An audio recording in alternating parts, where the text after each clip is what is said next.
Hello all, welcome to our biometrics project, that is age invariant face recognition. We trained our younger age pictures and we tested it on live, and it recognizes our face and it predicts our age. So as the name suggests, it is age invariant face recognition, and we were successful implementing it on TensorFlow, MATLAB and PyTorch. So moving to the project, these are the project contents. And as mentioned by the professor, these are the these are the guidelines, and we tried to maintain the guidelines covering up all the contents that was mentioned. And coming to the motivation, why age invariant face recognition is really needed. Age invariance is one of the major bottlenecks for face recognition in finding the missing children after years, and it helps police in identifying the criminals, and it's used in verifying the passports. Also, it is a major challenging task. So coming to the problem statement and the solution, in order to minimize the effect of age variance for face recognition, the state-of-art methods can be categorized into two, that is age invariant face recognition and face age synthesis. So this picture shows the face age synthesis. Although we tried implementing both the things, we claimed in our project proposal presentation that we will try both the methods and at least one will be successful. So when we tried both the methods, we faced a lot of failure cases in face age synthesis, and although there were failure cases in AIFR too, but we overcome the difficulties and we tried implementing it successfully. Also, it has both the success and failure cases. It will be later explained in the implementation part. So moving to the innovation part, that is our proposal is making the lightweight age invariant face recognition. So as the name suggests, lightweight, it's really fast, memory efficient, less number of flops, and it has less number of parameters, and the inference time is much faster. So in this project, we use a dataset that is both the public and the private dataset. Public dataset is CASIA web face dataset, that is it's used for face verification and face identification tasks, and the total number of images, as you can see here, it is more than 4 lakh, and they are collected from the web, and the approximate age is 5 to 60, and the image size is 112 cross 112 cross 3. And these are the examples of public dataset from CASIA web face. You can see the pictures of famous celebrities of different ages. These are the pictures of private dataset collected from our own lab members, used for testing purpose. Also, you can see the implementation. Transfer learning means transferring team learning models learned for a particular task to another task to experience some of the capabilities of neural network learned in a particular field. Learning in similar or entirely new fields, we modify the parameters of the model learned with 1000 classes on ImageNet to fit our data segment. Because the size of the web-based dataset and the data size of ImageNet is different, after converting the data size, the image classification model was modified to face recognition before use. Classification layer for new class 10, 50, 100, 1000, 4000, and the last FC layer will modify. We used knowledge distillation. This is model compression method in which a small model is trained to mimic a pre-trained.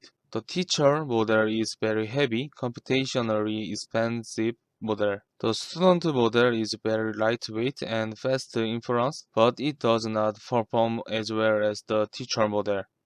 So, the teacher model transforms knowledge to the student model, creating a lightweight and fast model with comparable performance. Hello everyone, this is Shanullah, and from now on I will take over. And as you know from previous presentation, we proposed that we will first implement two papers, and then if we are successful, then we will apply some different techniques, and at the end we will provide you some live camera demonstration. And what we did is we were successful in implementing PyTorch. We were not successful in implementing some papers. Few techniques we were successful, and in addition we also implement one additional paper. This is we have implemented five different implementation. Some of them are failures, some of them are, most of them were successful, and the reason why we did five different implementation I'm going to tell you in a while. So firstly we start implementing our first paper, but unfortunately this is the GitHub link. We for data set preparation, we took it took a lot of time, but at the end we find that there is some distribution package problem. And later, after spending a lot of time, we found that it's only worked for Ubuntu and other, while we were working on the Windows. That we found on the PyTorch official page. But there was not enough time for us. But in addition, we also start implementing another paper, and as we already spent on the dataset preparation of the previous paper, so we did not re-perform the data set preparation. Rather, we apply dataset this previous paper dataset, and we apply the model of the new paper, and we successfully save the models, and we got a good accuracy as well, up to 96%. But unfortunately, the problem is that we need to make some confession, and confession is that we are not good at PyTorch. Rather, we are good at MATLAB and TensorFlow. Okay, so as we are good at MATLAB, so we could easily read the images and perform some transfer learning very easily, as it was our, you can say, so MobileNet, AlexNet, GoogleNet, a lot of different existing models we use, and we successfully trained for the face recognition, and the results were promising, and visually everything we could see. That was a really good thing for us. But unfortunately, professor will definitely say that what's going on, you have to implement some research paper, right? So in that case, firstly, we also implement the transfer learning in our in the TensorFlow, as it's also our specialty. So we exactly implemented on different 10 classes, 50 classes, and we make our own data set again, and it was working successfully even on the webcam. I will show you shortly. After that, we also implement one another paper, deep face, which was very famous in the face recognition when we check. So we implemented the deep face paper, but unfortunately, when we check the deep face paper, it was when we saved the model, it was 1.2 GB, right? 1.2 GB, it was huge. So then here comes a knowledge distillation. So what we did, we did some knowledge distillation. First, we solved the flower example. It's not example but officially, but we found some GitHub example, and then we convert that example from MobileNet into customized model to deep face into MobileNet version model, which is we could achieve from 1.2 GB to 29 MB accordingly. So this was, again, we provide knowledge distillation.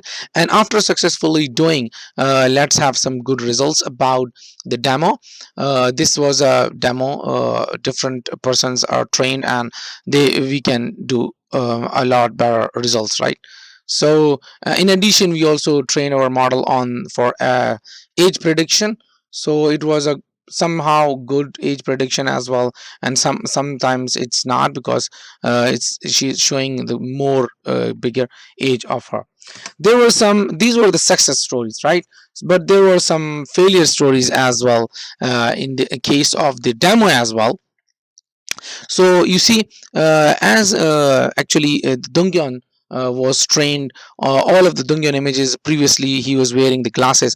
So you see, it is confusing with the Dungyun, but when the glasses is gone, it says that it's Srinidi, but when she wear the glasses, it says it's a Dungyun. So this is a problem, and similarly it was very confusing in the start. Later we achieved some accuracy by applying these are results for MobileNet version 2, but later when we initial transfer learning MobileNet version 2, but when later we did from deep face to knowledge distillation, from deep face to MobileNet version 2, we achieve a good results accordingly. And this was a success story, that even GA was has a lot of range of good data set. Srinidi already told you that GA had a lot of good images, a lot of set of images. Even with the glasses, it represent, even though we did not have in the training, and even we did not have in the training the images of the GA for face mask, but it's detect that she's GA. So that was a good success, and these are some results from GoogleNet and using transfer learning. And we use data sets and all of the image we did, and similarly these are the results correspondingly. Thank you so much for your time.